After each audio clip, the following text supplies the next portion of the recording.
As far back as I can remember, I always wanted to be a gangster. What is it that you really like to eat?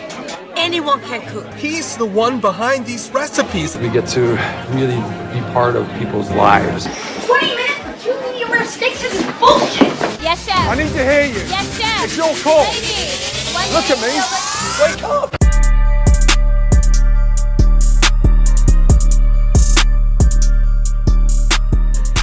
Good. All right, you guys. Welcome back to Dry Storage Confessionals. Meet Chad Peoples, Opelika native, dad, contractor by day, and one-man bar show by night. How'd he get here? Why does he keep doing it? And what actually goes down when you're the only bartender in a cigar bar with no backup? Ooh, Fire question. Fire question. I'm so glad to have you. Thank you. I love Hello, this guys. backdrop. I think this is super dope. And yeah, it's a small little cigar bar in downtown Opelika. If you've never been, definitely stop by. And I can't wait to get into all this with you. So did you grow up in the restaurant world, or did Z&Z just kind of fall into your lap? Love that you asked that. So Z&Z did just literally fall into my lap. I moved back from Seattle, Washington. I'd always been going to the bars around here, never really went into Z&Z.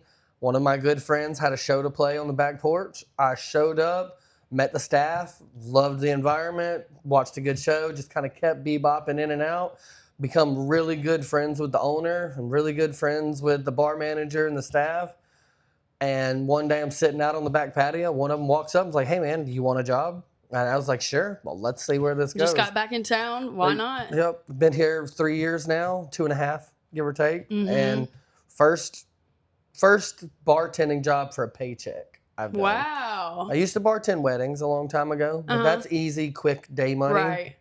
But never really did it for a paycheck. Never really had to deal with the buying, selling, dealing with customers. Because at a wedding, people come up, they order their drinks, you hand it to them, they go away. Yeah. And it's that simple. But this is the first time actually having to deal with the public and the retail side of things. So. And creating regulars and repeat clientele Making and all a that good kind of thing. pour, yep. Yeah, and now it's paying the bills. Yes. I understand now. I used to be on the fence as well. Being a contractor, I would go into a lot of bars and just kind of see bartenders, make friends with them, but not understand why they were bartending. But now that I've done it and I see how much revenue it creates, that's the reason I haven't left. Okay. I'll hold down 2 or 3 other jobs, and everybody's like, "Well, why don't you quit bartending?" And like, I can't. It pays so well in such a short amount of time that it's lucrative. And I like that money. Yes. Yes. Well, that definitely answers a couple of my follow-up questions after that. You definitely had a prior service industry job, but it was with the weddings. Was there any other? Never restaurant, never did food work, Okay. never really did a lot of, I guess I feel bad because I skipped the line because I talked to a lot of people that are in the industry. They started from hostess, server, they went into bartending. I never did either of those. And now you kind of have like your own place. Yeah, kind of dealing with, again, I feel like I skipped the line a little bit. Well, there ain't nothing wrong with that. I also feel like I handle it pretty well, though. So True. Whatever it takes to get to the finish line, I guess. that is also true. So, yeah, at any point you said, "I'm going to bartend for a little extra cash," and now here we are. Right? Who taught you to bartend? Self-taught, or was it just like trial by fire? It's a lot of all three, but yes, I had one main mentor. So again, weddings, cracking open beers, pouring shots. That's about it. No cocktails, no mixed drinks, nothing extra, no flair bartending, nothing like that. Muscle memory. Yeah, nothing. It was, like I said, it was literally cracking beers, pouring shots. Then I got here, and I had a mentor, Charles Tatum. So one of the best in Opelika, hands down. He taught me so much that I'll probably never be able to unforget. Sorry, that was a double negative. I'll never be able to forget the things that he has taught me. It's just instilled. And then I also love to do research. I mean, I am a carpenter by trade. I like to build things. I like to learn. So, I mean, when I'm sitting there scrolling, like when people do their doom scroll, mine's probably different than most people's. It's like cooking recipes, cocktail recipes, carpentry things. It's like stuff that I like. So Yeah. I watch a lot of drink recipes and stuff being made. I try to learn. about where the alcohols are from, what's the story behind them, how to use them, new recipes, old recipes, all that kind of stuff. I feel like that's definitely something that Chuck instilled in you. Oh, yeah, most definitely. Just the depth of it. Yeah, not just sitting there waiting for your bartender or your bar manager to bring you a new menu to learn. And then you only know the corporate cocktails that come through your industry. No, or not even know what's in it. Yeah, exactly. I want to understand why this is going in this drink. Yeah, I love that. And I think that's what makes this place special, too. It's just very niche and like, y'all care. I agree. Y'all know y'all shit. It's a staple for our style of music and our style of drinks. That's just what it is. What does a typical night actually look like for you behind the bar here? Well, that question is a little loaded, so it depends on the day. Tuesdays through Thursdays is our weekly days. We do specials. We do tequila specials, whiskey specials. We do tastings, wine tastings, whiskey tastings, tequila tastings during the week. One, because as a cigar lounge and bar, we probably don't generate as much revenue or business as these bigger businesses do with, food, lunch, dinner. We don't have all that to bring people in. So we try to do these events to bring people in. Whether people show up, it's almost hit or miss. I've made a couple $100 on a Tuesday and made a couple dollars on a Saturday and vice versa. Made a couple dollars during the week and then a couple $100 on the weekend. It just really depends on, if I'm being 100% honest, it depends on the weather here in Opelika. If the weather's nice outside, it's probably going to be busy. If it's dark and gloomy, probably not so much. Nobody wants a cigar and a scotch when it's pouring down rain outside. I mean, some people do, but most of those people are at home.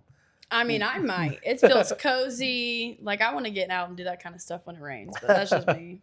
I feel like at the pub, it would get busy when it rains. Oh, yeah. Because that's just cozy vibes as well. So. Well, again, you can come in, sit down, and eat and get warm and full. Yeah. Versus here, you have nothing to... I will say, though, even, the pub, like, our highest profit margin is going to be alcohol. And that's usually what's going to scrape us in the most. So some would argue that maybe this is a smarter, set up because you X out all that other shit. I would agree with that on a couple different levels. So I love not dealing with food. One, our server score is going to be higher than most people's around. One, we don't have a kitchen to get dirty. We don't have dishes. I mean, we have dishes, but we hand wash our dishes. We polish them. We make sure they're clean. So we don't have to trust the big roller belt for our dishes and stuff like that. So it's easier to get a higher food rating, not having to deal with food. You don't have to deal with... One thing I've learned about this bartending at this bar and going to other bars, most customers that complain are going to complain about their food. They don't often complain about their drinks. Yes. I've been here for 3 years, and in the total of 3 years, I think I've had one single customer complain about their drink. I added a little more simple syrup, and they were happy. Easy fix. That's the type of shit you put on a resume. Right. I don't think if we had food here, we would have as good of a rapport. You'd be able to say the same. Yeah. Yep. Well, and when you say we, it's often just you on that day, though. I mean, it's different. Singular, different people per night. But it's so when you come in, I guess when I ask what's a night look like to you, you're coming in and you're doing it all. Oh yeah. So we open. We empty our cigar trays in the mornings when we open, because at night we don't want to throw a cigar that doesn't look lit but could be lit in the trash can. Right. So our opening looks like we come in, we empty the ashtrays front and back, getting rid of all that, wiping them down, cleaning it out, stocking our ice well. Our beer should be stocked the night before because we don't have a beer well. We have a cooler. That way it cools off. Cutting lemons, cutting limes, oranges, cherries, stuff like that. And then just waiting for the customers to roll it. Yeah. Oh, sorry. No, you're okay. So when the customers start rolling in here, it's usually when the sun goes down. And if I'm a bartender by myself, I have been slammed multiple times. One good thing about this bar is when it gets slammed, people understand. Right. When you get drinks that I guess kind of qualify like ours, They were willing to wait because I'm behind the bar making these drinks, and I'm sitting there looking at these people like it would be so much faster if you just walked next door, grabbed a drink, and come back. Because it's Opelika, you can do that. But I understand why they don't. Why they're wanting to wait. Right. I've stood in line for a good drink myself. I was gonna say I feel like that's a common misconception. Of wanting to have efficiency, but also people are willing to wait when they know that there's. They are. And it helps just noting that it is a small room, literally a singular room and one person. And we have one bartender. So I've come in here on an off night just to enjoy the atmosphere. Yeah. But my natural just wanting to help kicked in. So I started not necessarily, we don't have tables to bust, but going through, picking up empty beer bottles, throwing them away, picking up dishes, bringing them up there. And our bartender at the time looked at me and said, hey, I need you to stop busting my tables. I need you to stop doing this because this is going to make me have to work faster and harder because there's going to be just more for them to wait in line for. If they understand there's a wait, they will be more patient. It's going to be, and there's a pace too. Yes. I didn't understand that at first. That's a very industry thing too. People, sure is. People will be patient if you give them a reason to be. Right. I agree. Oh, yeah.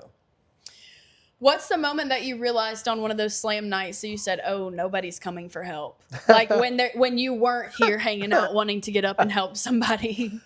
Oh, we had the Christmas parade in Opelika. Ooh. And it was coming right through here on the main street. I'm the only bartender. I'm the only person in the building. And our door is wide open. And we have a line. We have one bathroom. There's no gender. It is just a single use. When that door's closed, whoever's in there uses it. And there's a line out the door for the bathroom. And there's a line from the bar all the way wrapped around here back to the glass. And I'm just sitting here working my ass off. I look up and I had this window open so I could see the parade.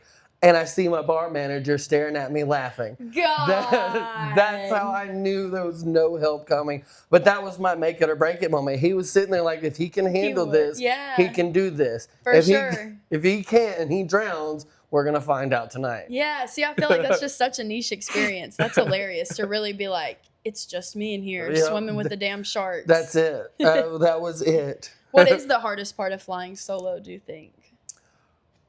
If I'm being honest, it's not that hard. If you just, like I said, if you just put your head down and do the work, one thing at a time. That's it. Just one thing at a time. That's what I always say.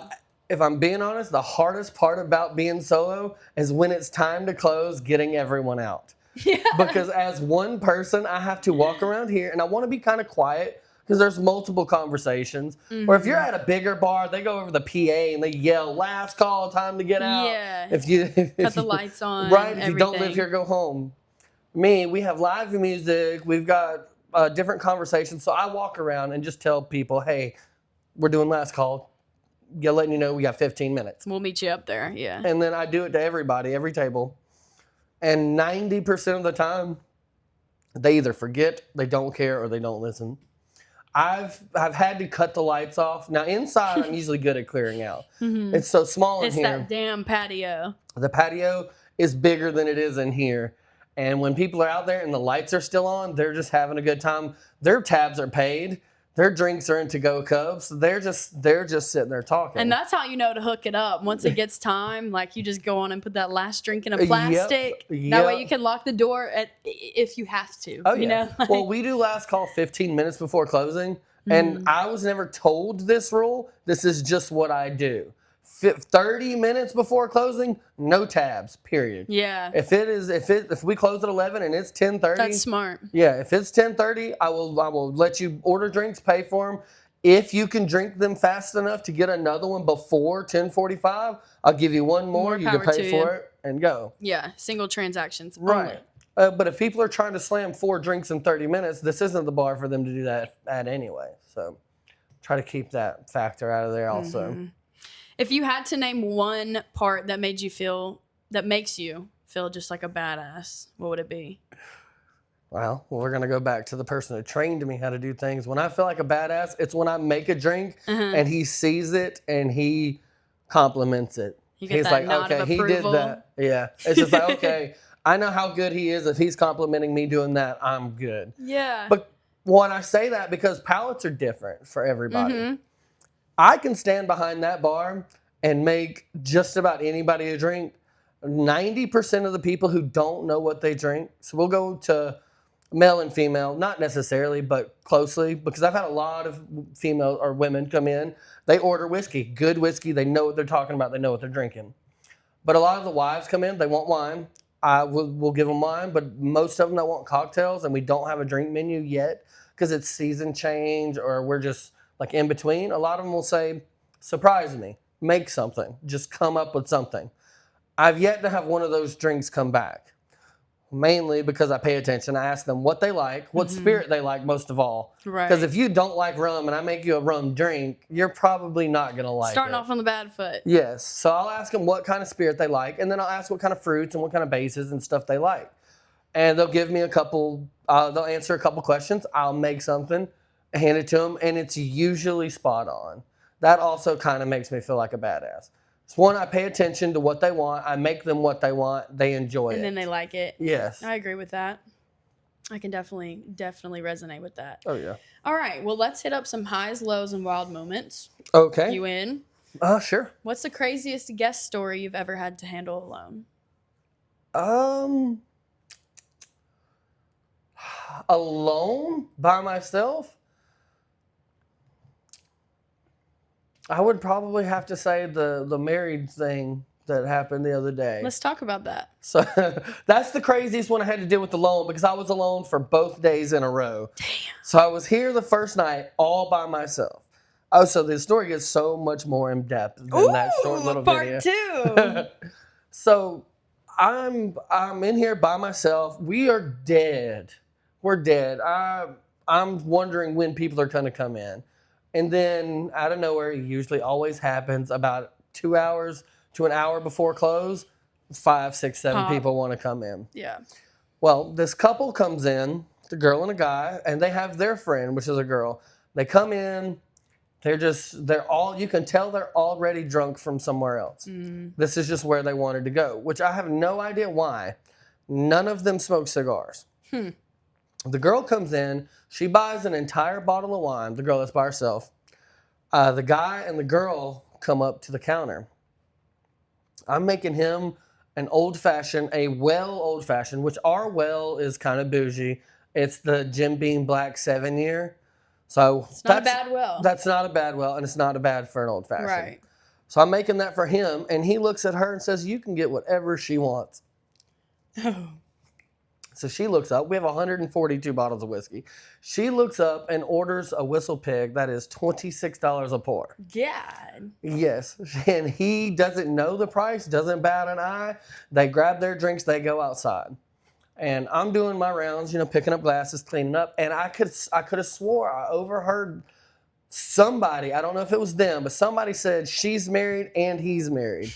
And that right there let me know that they weren't married to each other because it should have been they're married, not she's married and he's married. And he's married. Exactly. So I already had that thought in my head, and I'm like, okay, holy crap. You got something a brewing over here. Right? She comes in, and she's like, do y'all make trashy shots? I was like, what do you mean? She's like, if I wanted to get 3 Vegas bombs right now, can you make them? And I'm like, well, we usually don't do stuff like that, but we can do stuff like that. Sure. I asked her how she wanted them because some people want to drop the shot glass in it. Some people just want it made as a drink. Right. And she was like, I don't care how you do it, just make them. I was like, okay. Well, the whole time she's calling me baby and stuff. And I'm like, that's a little weird. I get Southern Charm. I say, yes, ma'am. No, sir. Yes, sir. All this stuff. I don't call my bartenders baby or hey, babe, hey, boo, whatever. No matter if they're a man, a female, or anything. I can't picture it. Yeah, no. So she does that. That was a little awkward. And I was like, okay, maybe she's just drunk. This is just how she's acting. I make the drinks. They go outside. They take them. Immediately, she comes back in. Is like, I need another Whistle Pig. And I'm like, holy shit. She paid for the shots with her card. Oh. With her card. She ordered that $26 Whistle Pig again and put it on his tab. So I was like, okay, I see the dynamic now. Let's just pay attention to this. Well, they get through the night. They're to the point now where they've had 3 drinks apiece. Our old fashions are 2 ounces, and they took those shots. And I just did last call, or right about to do last call. I was like, I can't serve him anymore anyway, so I don't have to be rude and cut him off. Just going to do last call, not give him any more. Yeah. So he comes in, closes the tab out. They go outside. I do the 15-minute call, last call. I said, hey, we're closing, blah, blah, blah. They say they're good. Well, I locked the door. It got so late. She stumbles back in. She's beating on the door. Yanking on the handle. Comes back in, and I was like, hey, do you need to use the bathroom? She's like, no, I need to close my tab. I was like, well, he already closed his tab. And she was fumbling through her purse. And she says, oh, well, here you go. She hands me two $20 bills. I was like, oh, well, okay, thank you. And then they go back outside. The lights are still on. I haven't cut the lights off on them yet. I walk back by, and I don't know how she doesn't notice. We have 6 cameras in here alone and 4 out back. I walk by the back patio. This girl, I did not know people actually go to bars with T-shirts and boots on. Or it wasn't a T-shirt. It was a long sleeve like sweater. One of the lower ones that go down low. Okay. She only had that shirt and boots on. Okay. I know this because I walk by and she is almost naked on the back patio. And as soon as I seen it, I was like, fuck. Cut the lights off on the back patio. Oh my God. And I heard somebody say, oh, I guess that's time for us to go. I was like, well, first of all, it should have been time for you to go a long time before all of this happened. That's everybody's cue, right? I also hate that I just said all of that. Well, because then the husband comes in the next day, and I'm standing here. So this goes more into detail about what happened. I'm standing in here. I'm scrolling through Hulu trying to find a football game. And I don't expect him to be who he is. He comes in the door. I see him. He looks like a golfer. I mean, very tall. He's like 6'4", really clean. He comes in. He walks over. I'm sitting there scrolling through. He says, hey, man, I got a question for you. I'm like, well, what's going on? I can help you out with anything you need. He says, can I see your security footage? And instantly in my head. You just had that feeling. Oh, I knew. Yeah. I was like, I seen what happened last night. I knew this was about to happen. And I felt so bad for this guy. And he just kept asking me over and over and over. He stood there for a second. He said, well, can you call your owner, see if he can get access to it? So I did.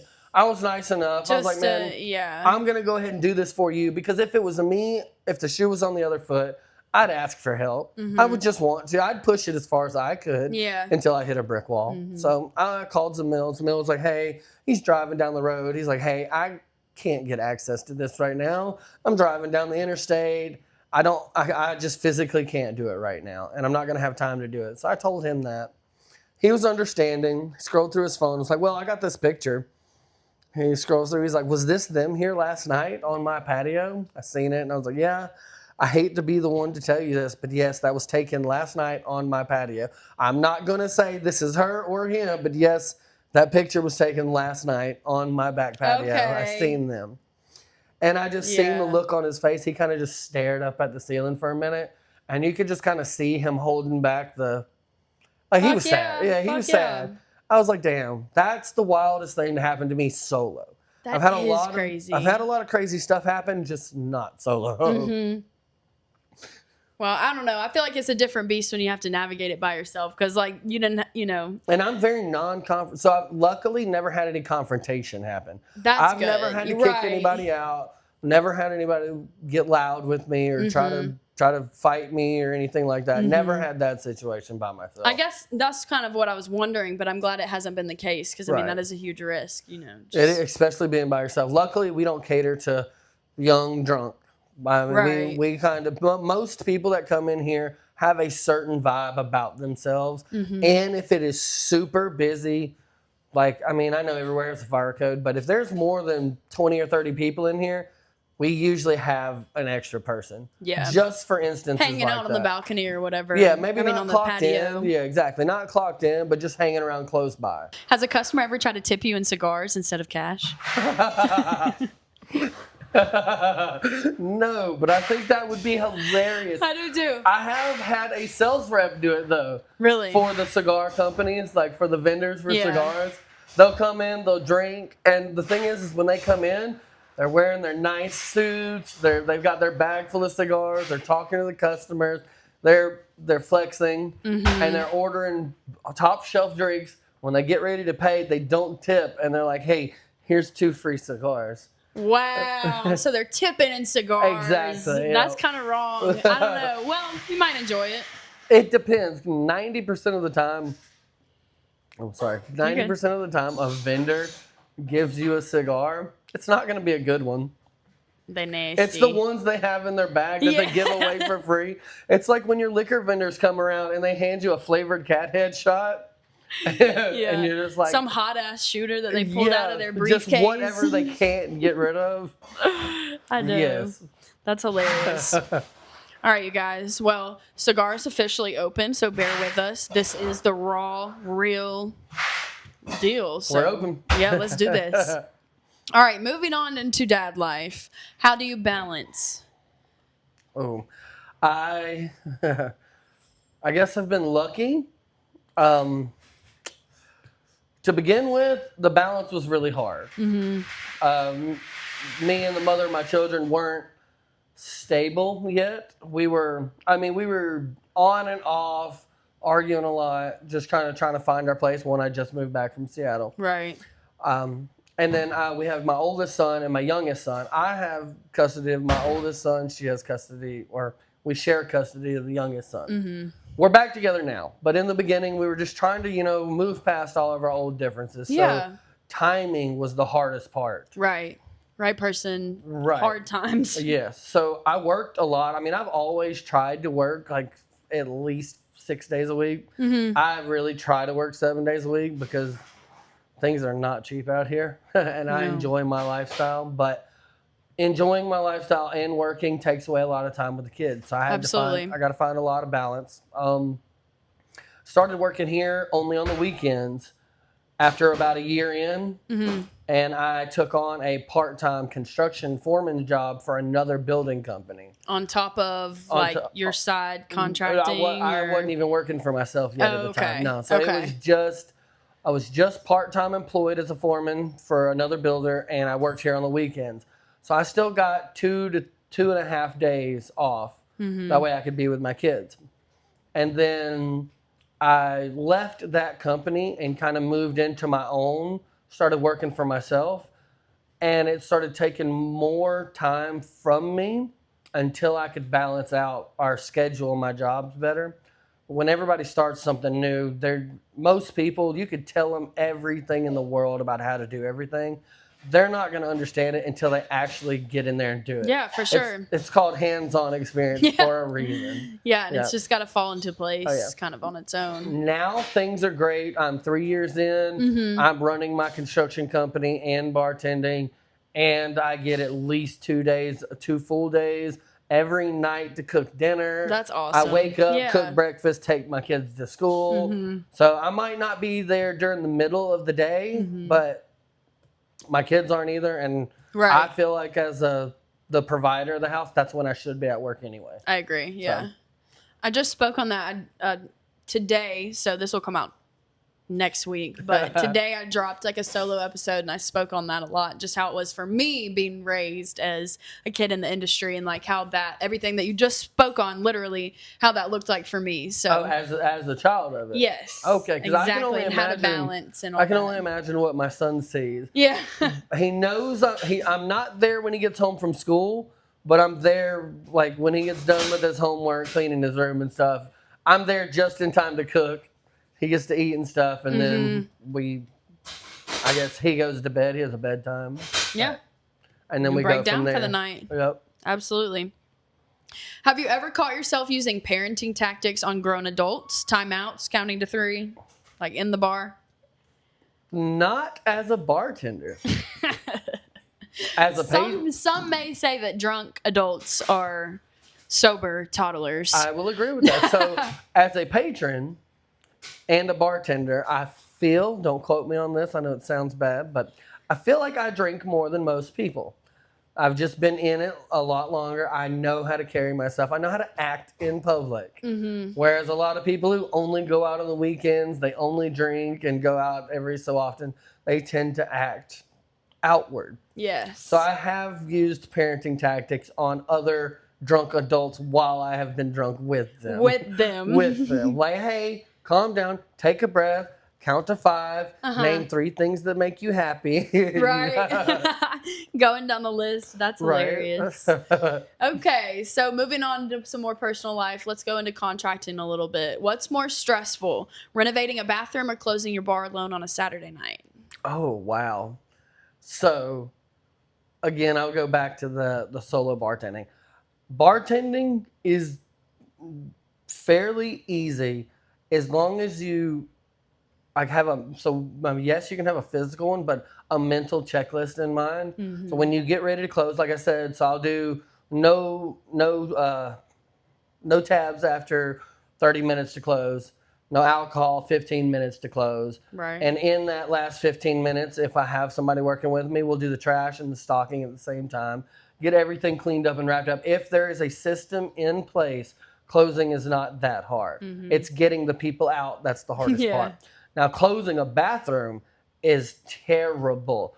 Starting the job is easy. You rip everything out. You and the homeowner have a game plan. You get in there, you do the framing, set the tubs, do the walls, trim, painting. Closing it is when you're about to have to ask this person for the rest of your money, and they're going to go through that bathroom and nitpick every single little thing they don't like.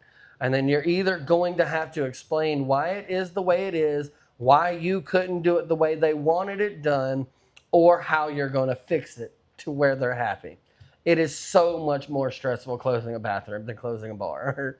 Period. So you're going to pick the nitpicking over the rallying. Well, dealing with a private homeowner is so difficult. Yeah. Now, as a builder, if I'm working for a builder and we're not renovating a bathroom, we are literally doing a bathroom. Absolutely. He'll go in and be like, well, look, this is what you had to deal with. This is what you had. Blue tape, walk through. Yes, it's so easy. But a private homeowner, and I don't blame them, because if I'm paying for something, I want it perfect too. For sure. As long as you're a qualified enough contractor to, again, explain why it can't be the way, because there's just some things homeowners want that cannot physically be done. Like, yes, you could do it their way. It's not going to be structurally sound, or it's really going to look bad. In their head, they think it's going to look good. It's not functional. No. So there's some things on that nature, but so like in the restaurant industry, the customer's always right. That does not fly in the construction world. Chad, this is what this podcast is for, to kind of combat that whole mindset.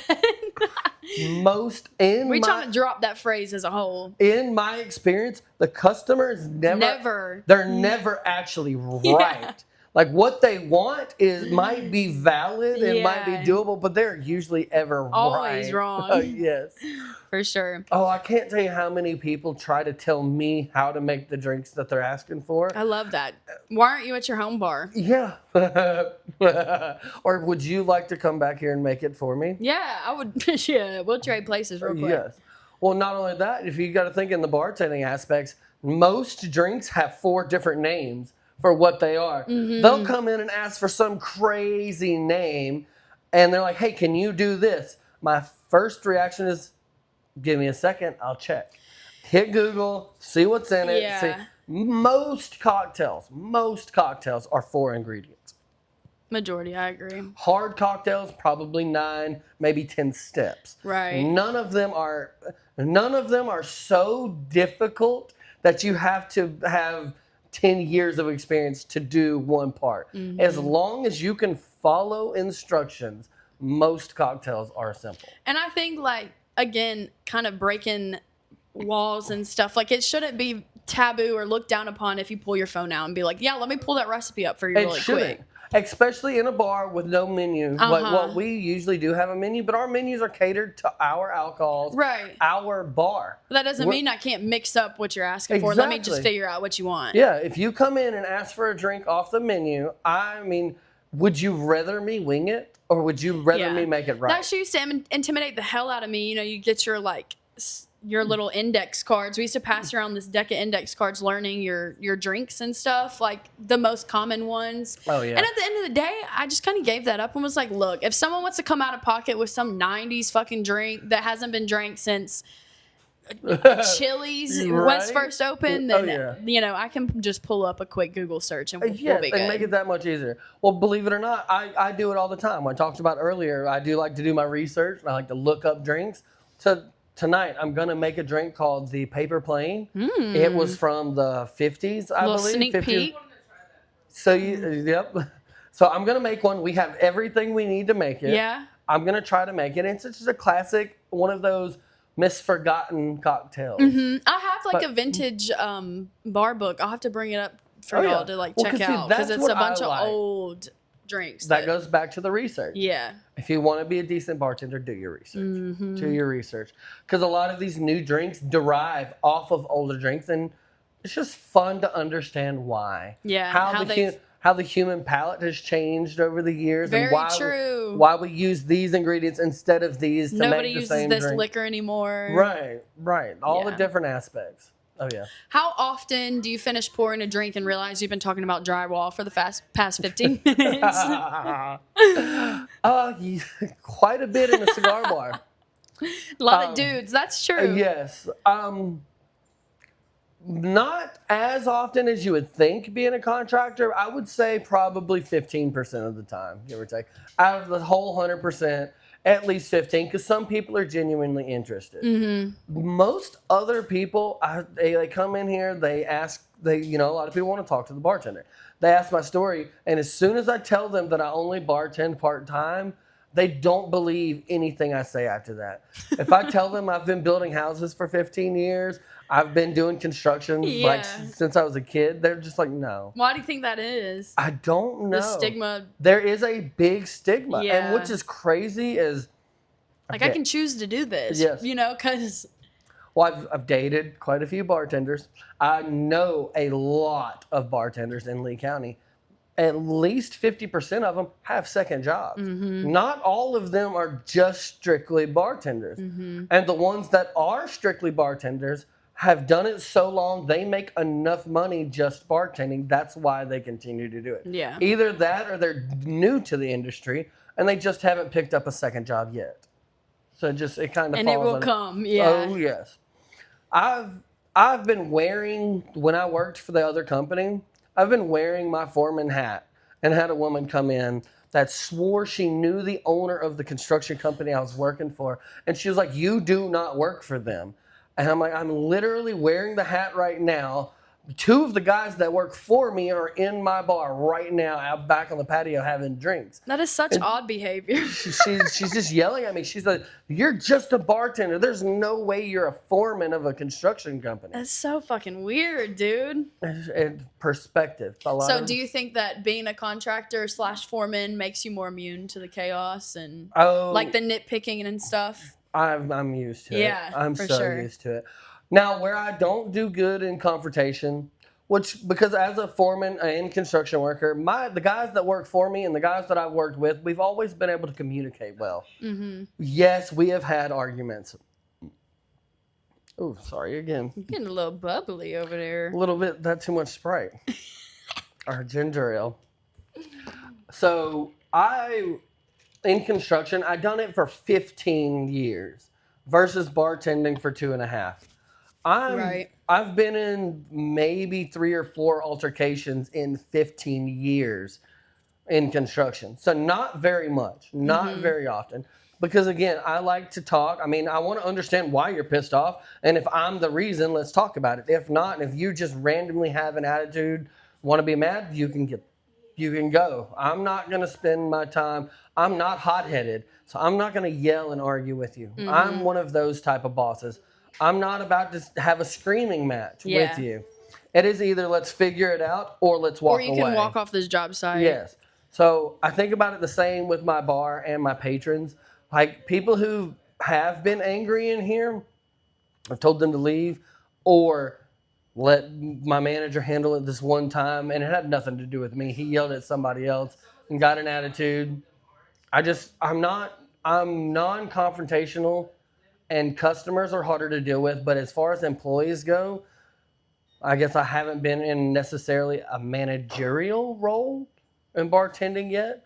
But I feel like me and my coworker work really good together. She asks me for something, I do it. I ask her for something, she does it. It's never a why. It's never a, oh, you do it this time. It's more like we work so good together that when I ask for something, she just says, okay. That like, mutual respect. Yes. Yeah, no tit for tat business. Yes, and it works so well that way. Back to the contracting thing, one of the questions that I kind of asked myself on my solo episode was like, when did you realize that the service industry was just very vastly different than, you know, a typical career, I guess? And like, it really came into play when I did have other jobs outside, and we did have Sloan, and like Mathen started contracting, and it was like the vibes are good. And when there's a disagreement, like there isn't the screaming at each other and just that harshness, I feel like, you know. And so it's an interesting difference, like when you realize, okay, it's not the norm to be slinging plates and slinging drinks or getting drunk and like yelling with your coworkers.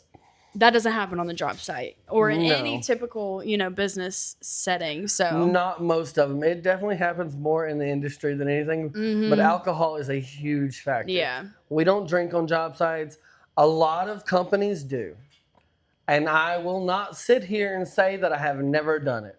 I'm not going to sit here and say I've never went and had a beer for lunch or had a drink out in my truck because I was stressed out. Yes, I have. But predominantly, most people don't want to. They don't want to drink because of how stressful the job is. The people that do drink on the job in construction usually don't have super labor-intensive jobs. yeah. And I hate to just throw people under the bus like that. But I know a lot of people in the construction field. 90% of my painters drink. And if you're a painter and you don't drink, I don't think I'm going to hire you. But That's another thing I said last night too, was like, no manager, any business owner obviously is going to condone it. But like, look at me and hit me in the DMs for real, if you've ever been in a restaurant where like that does not take place. No, like, let's be fucking for If real. my bartender doesn't take a shot or two behind the bar, I don't know if I want them to be my bartender. Everybody loosens up a little bit. And I hate to say this because yes, the owners are gonna frown upon it. And I tell a lot of the guys that work for me, hey, if you do it, do not be fucked up. Do not let me know. Right. Do not let me be able to tell. And then don't brag about it. I think that's kind of the spoken rule. Right. Because it creates room for error. It does. If you are intoxicated, there is room for error no matter what. And there's room for blame as well. So you're gonna take that, you know, that risk. If you're going to take that risk, keep it to yourself. Yeah. Yep. Okay. Well, I think that we really peeled some layers back on who you are and like your history and stuff. I think that was really good. So let's move into some fun and then we'll wrap this bitch up. Sounds good. All right. What's harder? Let's see. Cutting stone countertop versus cutting someone off. Cutting someone off is harder. Oh man, the stone countertop doesn't ask why it's being cut. Yeah. It just sits there. If you cut somebody off, they're like, what did I do wrong? And it goes so, cutting someone off goes through so many stages. It does. It goes through the bartender stage of, okay, they're at this point where I actually have to cut them off. And then it goes to the first confrontal stage where they walk up, they order a drink, and you have to politely be like, hey man, I can't serve you anymore right now. Or like the friend that's like, he's gotta stop. Yes, the friend that looks at you and is like, don't do it. Yeah. So usually what we've done, like, the first time that we want them to be cut off and they come up in order, just give them water. Give them water. Yeah, I bet 99% of you out there have been served water. If they don't take that hint and they chug it and try to come back, that's when you're just like, hey man, you can't order, or I'm sorry, I can't serve you anymore. Yeah. And then the questions come. Why can't you serve me anymore? What did I do? That is the biggest one. What did I do? And it's so hard to explain to somebody, you didn't do anything. It is just unsafe for you to drink anymore. And it is legally irresponsible for me to continue to Yeah, I'm legally bound. Let's call it a preventative measure. Yes. It is hard for me to keep serving you. But they don't take that for an answer most of the time. No. They're just like, hey, look, I'm good. I promise you I'm good. They start trying to straighten up. They'll like straighten their back. I'm good. I promise Go you to I'm good. the bathroom, splash some water in their face, come back like, hey, bro, I'm good. Can I have one more? Like, yes, I see this, but in 5 minutes you're going to be asleep or puking on the patio. On my patio. Yeah. Yes. All right. Toddlers versus drunk adults. Oh, I'll take toddlers all day. So I'm good with kids, though. I am so good. So I have 2 sons, 2 nephews, another niece and nephew. I've got a lot of, and then 2 more nephews and another niece. So I've got a broad family. I'm so good with kids. We'll take that. I've got the Uncle Chad voice. I guess that comes from contracting and being a dad. It's like when they're acting up, it's like, hey. Cut and it out. Yeah. And like, I don't have to get physical. I don't have to yell. I just make that one statement. And they're just like, oh. Kids don't ever want to be told by another adult, especially like someone that's fun, a fun figure like that, a good news figure.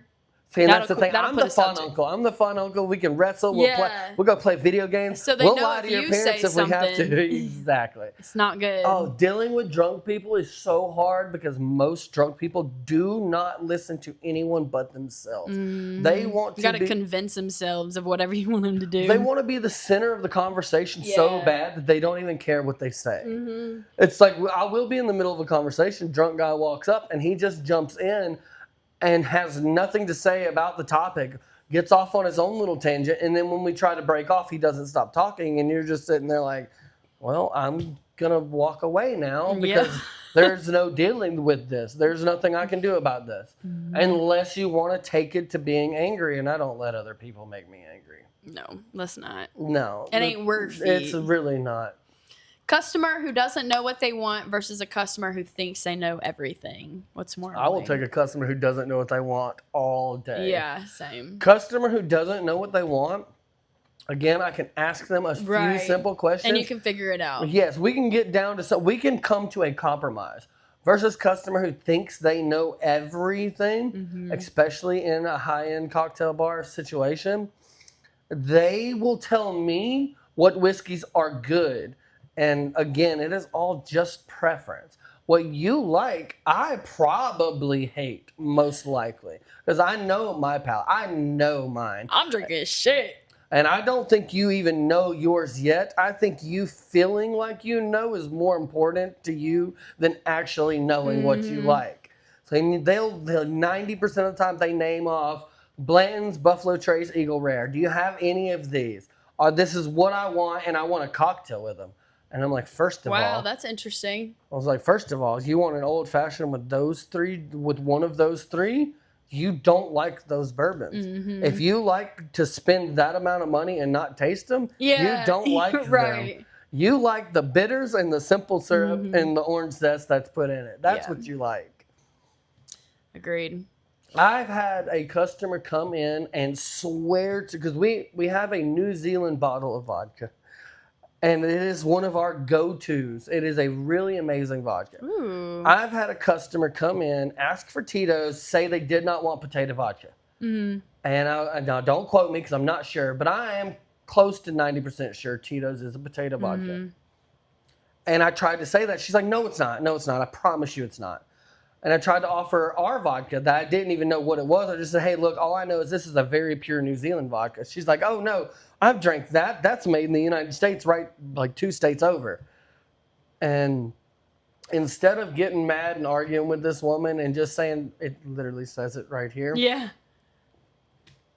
I poured her Tito's in her glass and said, here's your Tito's without potatoes and your tonic water. And there you go. Move on. That's it. I mean, I know most vodka is potato. Yeah. You've got rice wine, potato vodka. I think there's one other, like I'm not sure.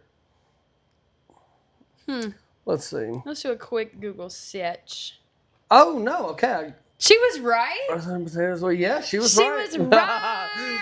Okay, so I was wrong on that one. So Tito's. It's gluten-free? Specialized vodka made from yellow corn.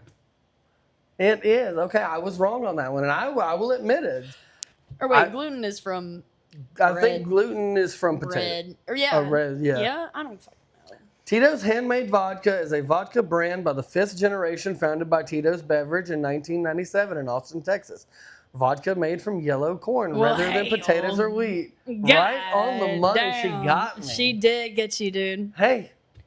You win some, you lose some. That is very true. All right. I apologize to this lady. Yeah, I do. all apologies. to that woman. In all fairness, I don't drink vodka at all, ever. Me either. I'm sorry for my lack of knowledge, and I will do my best to do better research next time. All right, let's move into a little bit of bartender math. I'm going to read a different one. Guy orders a $12 drink. They tip $1. Stays for 3 hours. Emotional damage score. Emotional damage score, I would give them about a 3.5. The damage isn't going to be there as much. One, because as most bartenders, you should have a little bit of tough skin. And expect it. Oh, yeah. But I guess how much emotion I put into the next interaction is probably going to be like a 0 out of 10. That's where it shows up. Yeah, you tip me $1, I will let you get away with that one. You come back for your next drink, order another $12 drink. Most people who do that want to order 2 or 3. Yeah, and you're going to see a difference. Yeah, I'm like, okay, now I'm not going to ask you your preference. I'm just going to give you the exact same thing you had before. And no smile, no nothing, just here you go. Yeah, you're going to see a difference in me. I'm going to do the bare minimum of my job, yes. All right, a customer says they're not picky, but they give you a 7-minute drink order. What's their difficulty score? Oh, customer says they're not picky, ask for a 7-minute drink order. Like 7 minutes to make the drink? Yeah, so our espresso being our espresso martini, we grind our beans to make them all fresh. Every espresso martini we make takes at least 10 minutes, give or take. They say they're not picky, orders espresso martini. I don't hate them at first. I do not hate the initial person because they probably did come in knowing exactly what they wanted. I hate the 7 people after them that hear how good it sounds and orders the exact same thing. Yeah. Whether it be an espresso martini, a lemon drop martini, green tea shots, any of it. They hear this and they're like, oh, I want one too. White Russian. Oh, yes. Yeah, me too. Yes, that there sounds you so go. good. Me too. And then for the next 5 people in line, you have to make this same 7-minute drink. That's what gets me. Yeah. First person gets a pass because they're the first person to do it. Right. I and you genuinely want it. Right. Everybody else. They just, it sounds good. Yeah. Yes. I agree. All right. Someone asks, can you make something sweet, but also dry, but also spicy, but also no sugar? What are you doing with that? I'm putting vodka and hot sauce in a martini glass with some olive brine. Okay. I mean, they will have a spicy. It is dry. Yes, and spicy. They will have a spicy No vodka-tini. Yes. Spicy vodka-tini. Dirty. That's what they will have. Yeah, and the only thing we're missing there is it's not sugar. There's no sugar, but it's not sweet. So they can just fuck off with that last one. No sugar, not sweet. I think you get both of them. Man, you are pretty good at hitting some shit on the fly with like a drink request. Oh, yeah. Well, I mean, I guess it's not that I've been doing it because there's bartenders that are probably watching this that have been out there that have been doing it a lot longer than me. I think it comes from a lot. One, the person who trained me, very extensive. Yeah, no, you skipped some steps. Yeah, you got real lucky. Yeah, it's not dive bar training either. Like, it is like cocktail training. Yes. With the man. Yes. And then a lot of that also comes in with research. And then 3, just being a patron. Yeah. Ooh. Being a patron in the bar. I know what 90% of this shit tastes like. Right. I've been drunk enough at college parties where the only thing left was triple sec, and we were taking shots of triple sec. And you were figuring out how to make it work. Oh no, we were just taking straight shots of triple sec. It was so bad. It was damn. You're talking about the worst hangover ever. It was bad. I don't want to talk about it. Oh yeah. All right, 3, 2, 1, action on the confession cam. Confess something you've done behind the bar that no one would ever guess, or you really don't want to tell. Let's see. When somebody asks for,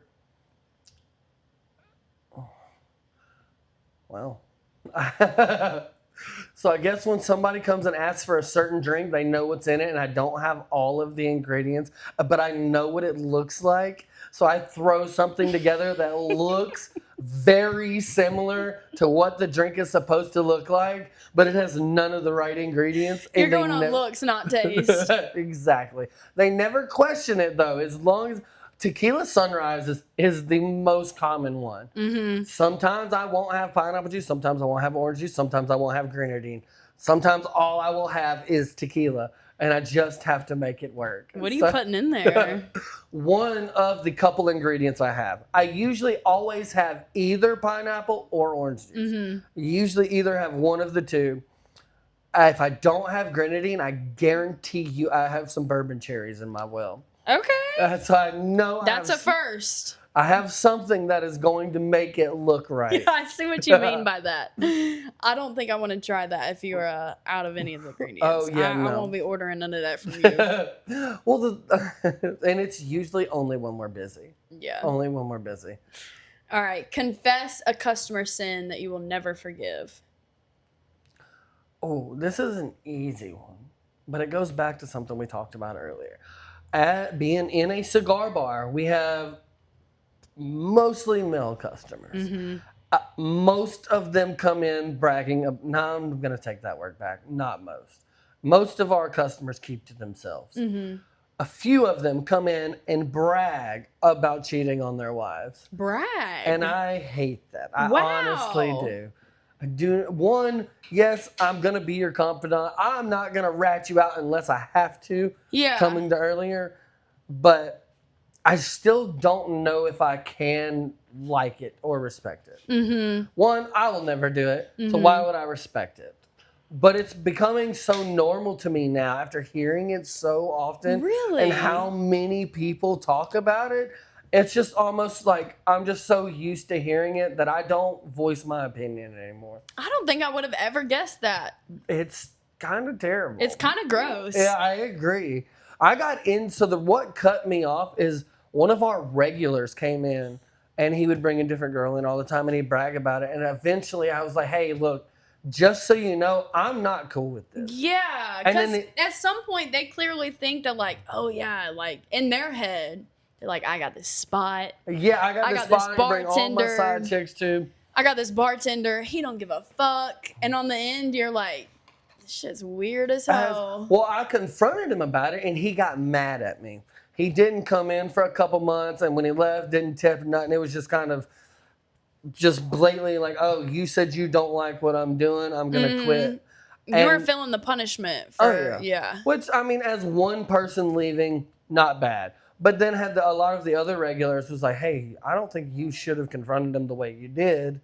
And I agree with that. I might have brought it to him in a different way. What did you do? I was behind the bar. They were talking about it, and I just openly said, hey, that shit's not cool. Yeah. I don't like hearing about it. I'm behind the bar. Y'all are in there having conversations, whatnot. Y'all are involving me in your conversations, talking about it. I'm not okay with that. Mm-hmm. Like, I just want you to know my standpoint. Don't get it twisted. Yeah. Yeah. Like, I just want you to know that this is where I stand on that. Well, good for you. I'm proud of that. That makes me happy because, yeah, that's... It happens weird. way more than... And not only that, coming to find out, it's a lot of wives, too. Yeah.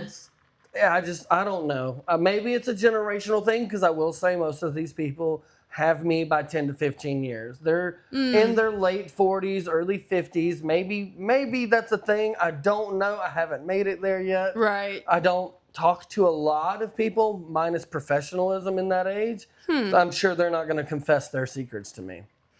Alrighty. Fuck, marry, kill, bar edition. All right, let's go. Regulars, tourists, or cigar snobs? All right, so this is an easy one for me. Okay. So easy. So we're going to kill the cigar snobs. Oh. We're taking them out. I would rather a whiskey snob than a cigar snob. Yeah. All day. One, because whiskey is something I very wellly know. Uh-huh. Cigars I don't so much. But cigars get so much more pretentious than whiskey. I guess whiskey's so broad that a lot of people, they have a little bit of leniency, give or take. If you mistakenly don't know one thing about one cigar to a cigar snob, they're like, oh, you don't know anything. Oh, yeah. So I would kill the cigar snob. I mean, we're probably going to... So it was regular... Tourists. And cigar snob. Cigars. Probably going to... You fucking your regulars? Probably... No, I can't. I don't shit where I eat. That's an HR problem. Yes, can't fuck the regulars. marry the regulars because they're cool. They're always going to be there. Whether we fight or not, they might leave, we'll come back. And we can fuck the tourists. 'Cause They they can gonna come leave. and go. Exactly. Exactly. We'll keep it that way. I like All right, that one. one more. Vodka sodas, old fashions, espresso martinis. That I enjoy or hate. Fuck, marry, kill. Oh, fuck, marry, kill. Espresso martinis, old fashions, and what? Vodka Vodka sodas. sodas. All right, so I'm fucking the vodka sodas because that is usually the person that I'm never gonna see again. I'm marrying the old fashioned because they know what they like, and then I'm killing off the espresso martinis. Cause like that bitch is dead. Yeah, well, she likes to be awake and drunk at the same time. A little too and crazy. that's too much. Too much, and it takes fucking forever to make if you make them the right way. Agreed. I like that one. Good. I thought those were funny too. Alrighty. Has anyone ever recognized that you're doing this totally alone and treated you with kindness? All the time. I do respect the ambiance of this bar for that reason. Good. A lot of people will come in, like I said earlier, about the line out the door and the patience when people can actually see it and they understand know. it. They know. And they take care of your bar. A lot of people, I don't know if it's a town thing, but a lot of people around here take care of their bartenders. And I love that. It's true. And I keep saying like the visual aspect of it. Like there's this super small cigar bar right here. And then right next door, it's the pub. And it is a monstrosity of a restaurant, you guys. I mean, I'm telling you, like the upstairs alone is the span of like some restaurants as a whole. The upstairs alone is probably close to 600-700 square feet. And then we have Easy. downstairs and then the side dining room and street side and patio and 2 bars. And it's a lot. And a lot of people will walk in and they see that we're a big space and they see the empty chairs, but that might not mean that we have the staff for it. Oh, yeah. That might not mean that we have the width and the capacity in the kitchen for it because we do have such a big space. There could be 45 people sitting over here in this dining room. You still got 2 bartenders behind the bar, 4 And people in the kitchen, and like 4 or 5 servers. Yeah, but also a whole empty dining room on the right, and they don't see that, and they're like, why are you, this just happened in the past, why are you on a wait? There's a whole empty dining room, and it's like, well, we don't have the staff. We're cooking for 45, but this restaurant's so big you can't see them, and we don't have this, we don't have the staff for that, so. And a lot of people don't understand that you're trying to give each customer the time they deserve. Just because we have the space for it. You could seat all of those people. But you're not going to enjoy yourself. You're going to end up with a 45-minute food wait, like some of these bigger restaurants. Exactly. And so I do think just in the same way you eat with your eyes before you taste it, you kind of do that visually. And so a lot more patience and understanding comes in, and like it's just so quick to assume in a big restaurant like that. So it's really interesting. It really is. It really is. What's something you wish people actually understood about bartenders? I really wish people would understand how hard it is to be a bartender. Yes, I got to skip a few steps. And even our bartender in training here, she is going to be able to skip a few steps as well. But it's still not easy. Even with skipping those steps, it's not easy. And for people who had to start at the bottom. Well, it's harder too because you don't have the time to do the easy practice and stuff. Right. I don't get to learn the names of things before learning how to make them. It's just all kind of thrown together all at once. And then suddenly you're here by yourself. Oh, yeah. Well, like we talked about. 9 hours, 36 hours a week with no manager, no bar back, no staff, no nothing. You're just raw dogging it. Mm-hmm. But I wish people would understand how much stress a bartender also carries. Yeah. Because I've gone upstairs to the pub. I've been to other dive bars. I've traveled this entire country. Mm-hmm. I've been to dives in California, Washington, Michigan, everywhere. I've been to dives on every coast this United States has. And a lot of people really just don't appreciate how hard their bartenders actually have to work. They think, oh, they're sitting in the air conditioner. Mm-hmm. They're standing in one spot. They're not doing intensive labor. They're not lifting 20, 30, 40 pounds over their head. They're getting to socialize. Yeah, they're getting to socialize and drink with their friends is what most people think. Mm-hmm. And that is very rarely what it is. Yeah. That might be like 10% of our job, and that might be what a lot of your bartender friends hold themselves to. Like, that's the light of their night. And it's it's the highlight reel. Yes. Right. Don't believe that is just their entire living. That's just what they talk to you about because that was the one time they were happy during their shift. Not not the other way 87 around. drunk people that come up here yelling and That's just screaming. what they're trying to hold on to. Exactly. Just those little moments, fleeting moments. I wish people would understand the stress, not necessarily the difficulty, because it's not hard. But then again, a lot of things in life aren't hard if you just follow directions. But stress comes in different levels. Bartending is very stressful. It's very on the fly. You can't be a shut-in. You have to socialize. You have to be a people person. You've got to be quick on the fly. You've got to be witty. You have to be able to you have to be a salesman also inside of that. You have to be able to sell something to somebody that they might not want because you don't have what they want. You have to improvise on the fly. But you still want them to order something from you. Exactly. Yeah. You still want to make money. And if we're being brutally honest, the service industry is what, $2.75 an hour? Like you're working for that shit. You have to work for anything above that. Like it's not easy. It's not guaranteed. No, it's not guaranteed. Whereas there are some places that pay more than that, but that is just the average amongst the United States. So 90% of your bartenders are working for their money. They are trying. They're actually doing something. And if they're not, they're probably not going to last very long. Very true. And they're not going to see the turnout from it for sure. Yeah. They're not going to see the benefits at all. Yeah. So are you a person that thinks that the conversational aspect of it is part of your job title or job description or no? Oh, it 100% is. It is. Okay. As long as you can balance it. I have worked with bartenders who think it is all of their personality or all of their bar lifestyle, and all they want to do is talk to people. But then that pisses off your actual patrons they just want their drinks. Yes, you're fun. Yes, you're cool, but they want their drinks and they want their ambiance. They don't necessarily want the conversation with you. Then you have some customers that come in. They don't give a shit about the atmosphere. They don't care where they're at. They're coming in because they have no one else to talk to. And they'd probably follow you anywhere. Exactly. They just want somebody to talk to. So I think it is a good balance. But it is a lot of it. Like you have to be able to communicate and talk with people. Yeah, that's a good answer. I mean, that's just a big debate. I feel like it's a predominant back and forth within the industry. I feel like you should have a good balance. Yeah, I do too. Because I don't think that it's necessary, but I also think that you have to have the skill set for it. Yes. It is not, I will agree with that. It is not a necessity. It is not going to get you through, but it will help you sometimes make more tips. Sure will. Yes. Yep. So again, I think balance is the key on that. Yeah. Yes. Learn when to, learn when not to. Because you can spend 30 minutes having a conversation with somebody and then them tip you $1. And then you're sitting there having to beat yourself Shooting up. yourself in the Exactly. Well, find your good balance and just work it all out together. Yeah.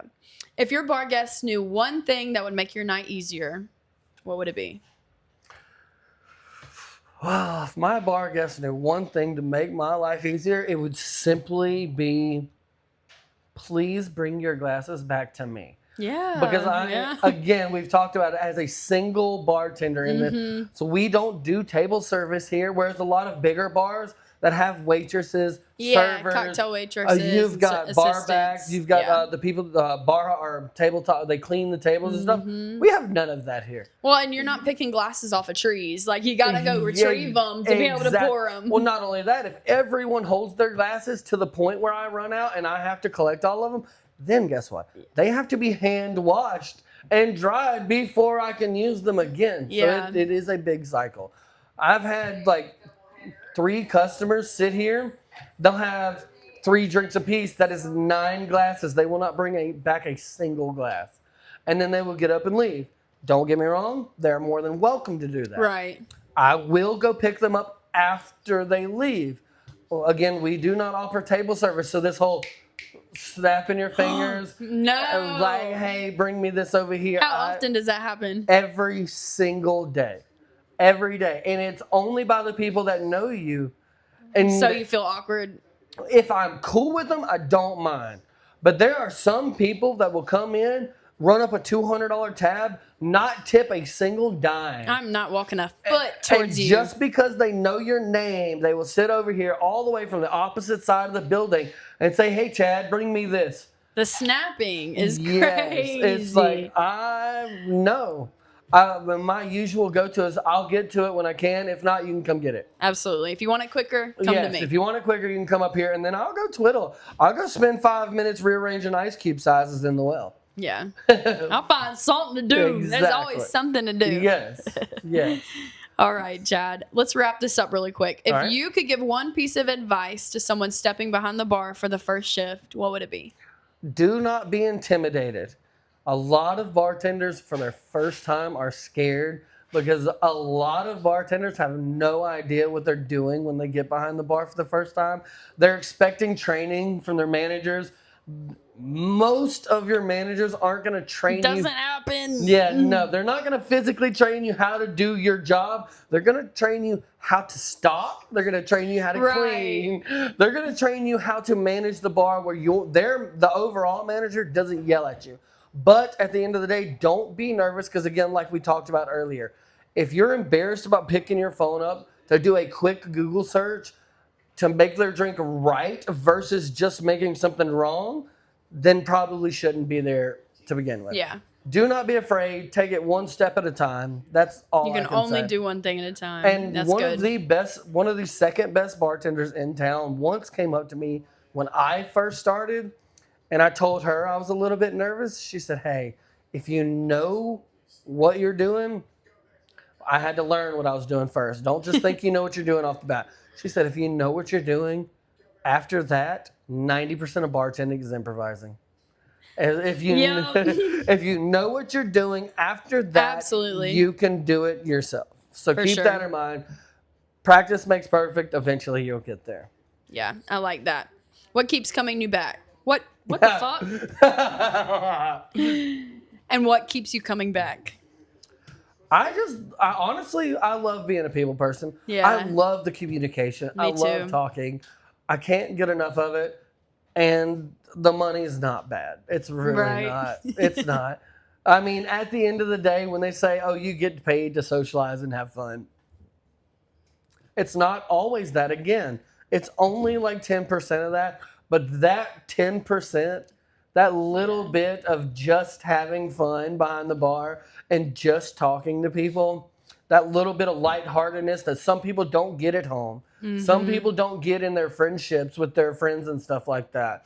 It's just always drama outside of work. Some people thrive on that. And that's kind of what keeps me coming back. Yeah. I don't have to carry this home. Mm-hmm. I get to have fun in the moment. Mm-hmm. Yes, some of it is stressful, but those light times I love and I enjoy and I cherish. Yeah. And again, I don't have to take that home with me. You can leave it at the door. I can leave it right here. I can walk out the door smiling and just say, damn, that was kind of fun. I learned some new things. Fun. Well, you get to talk to so many people and you get to learn so many things. You get to learn so many things about so many people, so many different aspects of life. It's a roller coaster and it's fun. Mm-hmm. It really Very well is. said. I love that. Well, if you have any lasting comments, words, let's hear it. Cheers. That's about it. Yeah. I love it, Chad. Well, thank you for sitting down with us. Thank you. I had a great time. I hope you all did too. And until next time, y'all know the drill. Keep your pans clean. Keep your confessions ready. Keep your drinks strong. Yes. And we'll see y'all next time. Thanks for clocking out with us, you guys. Bye, guys.